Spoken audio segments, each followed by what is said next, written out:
رسول الله صلی الله علیه وسلم متعلق صحابی سوی شمائل ترمیزی کی راضی ما ضرب امرأة ولا خادما قط چتا رسول الله مبارک بی بی او خادم نه دیواله غلام نه دیواله دا چاله نه دی ورکړي یره قسم په خدای د رسول الله مبارک ډېر ښکلي اخلاق دغسې خوی د خدای په مونږ کې پیدا کړي یو جمعه به راته په اخلاقو بیان وکړم انشاءالله العظیم څه باندې دا بیبیانې او اخلاق د امهات المؤمنین د ټولې دنیا د ښځو او سړو اخلاق یو ځای کا قسم دی که د هغوی اخلاقو د خپې دوړې ته رسېږي دا په څه دا په دین رسول الله مبارک فرمایي شریعت وښایې ښځو ته دین ورته وښایې دیني مسلې ورته وښایې ښه خوی ورسره استعمال کې په دې به هم ژوند ښایسته او مزېدارې وي دا مسایل عیسی علیه السلام نه دي بیان کړي کم به بیان کړي ځکه بیبي نه او بچي نو مونږ ته پیغمبر مبارک د بچو عملی تربیت ښودلی دی بچی څنګه د غلامانو عملی تربیت زید ابن حارثه د حضور پاک غلام د حضرت خدیجه سره حکیم ابن حزام سره هغه حضرت خدیجه توبخه او خدیجه رضی الله تعالی عنها حضور پاک توبخه څنګه ژوند یې ورسره تېر کړی دی حیران بشي دی غلام نو دی چاره تختولی و او د ډېر مالدارې کورنۍ سره تعلق لرو چاره تختول پخوا به د هلکان خلکو تختول او خرڅول به بیا به غلامانو د خلکو غلامي به یې کوله چېرته مکې ته د دوی د علاقې څوک راغلي نو دا ځای دې ولیدل تپوس یې ترې وکړه هلکه ته ځای دې وې او د حارثه زوی وې او اوهو ته دلته چا سره د حضور پاک نوم یې واخېست هغه سره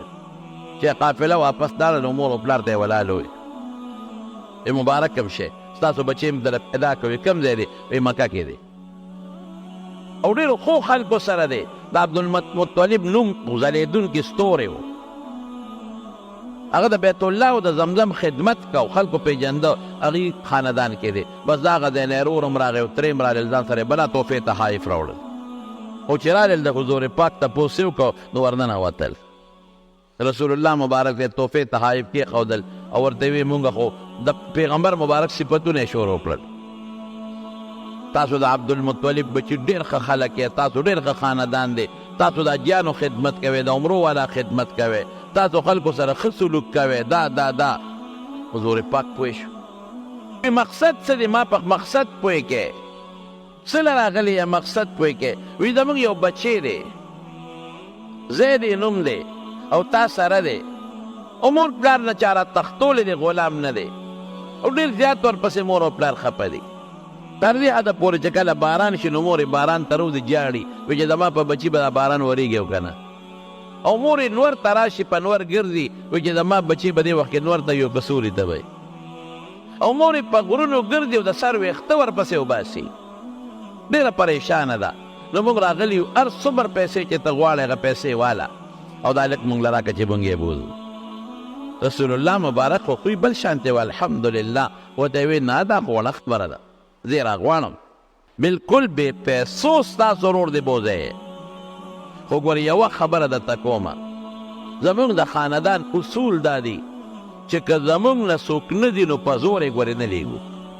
که نه ته نو په زور به یې نه بوځی که موږ سره خوشحاله او که نه ته نو یو روپۍ دی نه نالم ستا ورور دی ستا واره دی بلکل یې بوځی هغې ډېر خوشحاله شو هغې وی چې موږ ورته د مور د ویښتو د اوښکو الوایو او موږ ورته د مور د جړه الوایو څنګه به نه ځي نو زید ابن حارثه یې راوغوښته چې راویې غوښته نو حضور پاک ورته دا پېژنې وی او څوک دا مې ورور دی دا بل پېژنې وی او دا څوک دی دا مې تره دی بچې تا پسې راغلی دی او دوی تا بوتل غواړي تا بوځي او ټولې خبرې ورته هغې وکړې د مور او د پلار پیسې مال راکړي چې دی په موږ را خرڅ که بوځه زه په یو روپۍ نه الم ته د دوی بچې څه ورسره زما له طرف نه تا ته بلکل اجازت دی او زه نه خفه کېږم زید ابن حارثه وایي زه خو نه ځم هغې وایي د غلامۍ ژوند خوښی ازاد ژوند نه خوښی دلته غلامې مور پلار نه مور پلار ملاقات له به ځم خو ځم مستقل نه ځم اوهو ولې مستقل نه دی څه چل دی ما له خدای د رسول الله مبارک بچیان پلار را کړی زه په حارثه څه کو ما له خدای پاک حضرت خدیجې په شان مور را کړې ده زه په خپله مور څه کوم او ما له خدای پاک د حضرت زینب ام کلثوم او د فاطمې په شان خویندې را کړې دي زه په نورو خویندو څه لا نه غلامي به څوک خوښه کړي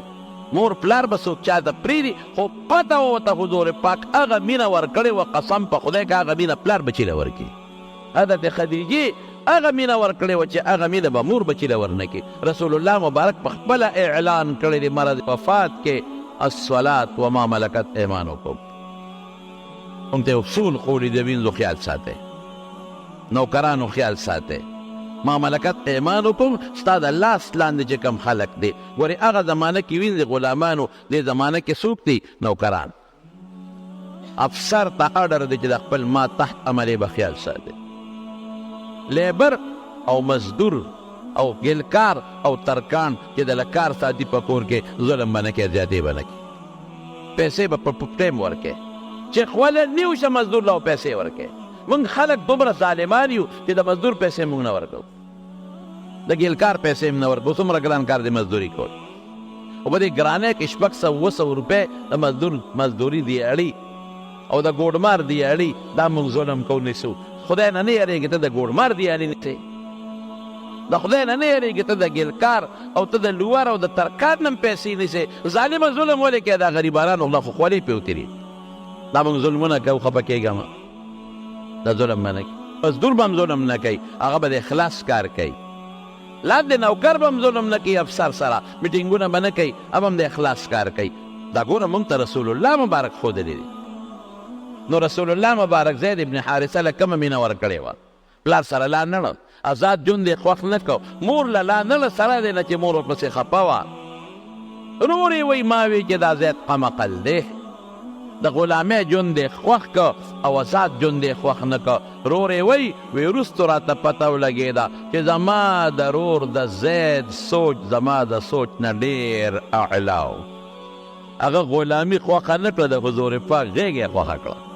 نو رسول الله مبارک اعلان وکړ چې دی لا نه نو اعلان یې وکړ وی نن نه پس به زید ابن حارثه نه وایه زید د حارثه زوی نن نه پس به زید ابن محمد وایه چې زید د محمد بچی صلی الله علیه وسلم ډېر عمر به خلکو وی زید ابن محمد بل زوی وګرځو وروسته بیا قرآن کې آیت راغی ادعوهم لآبائهم بس ما كان محمد ابا احد من رجالکم بیا خپل پرد بچی د خپل پردی بچی خپل مه جوړوئ اسې پردي بچي ته د مینې د وجې نه ویلی شي زوی بچیا زویه ویلی شي او پردي سړي ته د مینې د وجې نه بابا ویلی شي لیکن دا بعضې خلک پردي بچي ونیسي او بیا په شناختي کارت کې ځان پسې ولیکي په پاسپورټ کې ځان پسې ولیکي په سکول کې دا ګناه ده دا جرم دی دا بلکل ګناه ده ډېر خلک لوڼه بل له ورکي زامن بل له ورکي دا لور مې تاله درکړه دا زوی مې تا دا سخت جرم دی او ګناه ده ولې په خپله نشي ساتلی او پیو له ورکول شي رضاعت له حضور پاک مخپله د پیو جون بل چا سره تیر کړی دی بیبي حلیمې سره او خپل بچي هم د پیو دپاره بل له ورکړی دی نو پیو له کې بل له ورکې یو دوو کالو دپاره نو ورکولی شي خو زوی به ستی د هغه به نی دا نشي کولی چې زوی مې تا ته وبخه لور مې تا ته وبخله او سبا به په کاغذونو کې ځان پسې ته لیکې او شناختی کارت کې به ځان پسې لیکې او سکول کې به ځان پسې لیکې دا ګناه ده جرم جرم جرم ادعوهم لآبائهم زموږ خلکو کې دا لوی غم دی هغه هلک چې چاله دې ورکه او سبا لوی شي نه د هغوی به ونستی بیا هغه جینۍ چې چاله ورکه او سبا لوی شي د هغوی خو هسې اغشتې ده که د هغې خپل بچي وشي بیا ورته په ښه نظر نه ګوري د دوی هم نشي او د هغوی هم نشي دا ظلمونه بچو سره مه کوئ چې خدای دله بچې درکړي په خپله یې لویه وه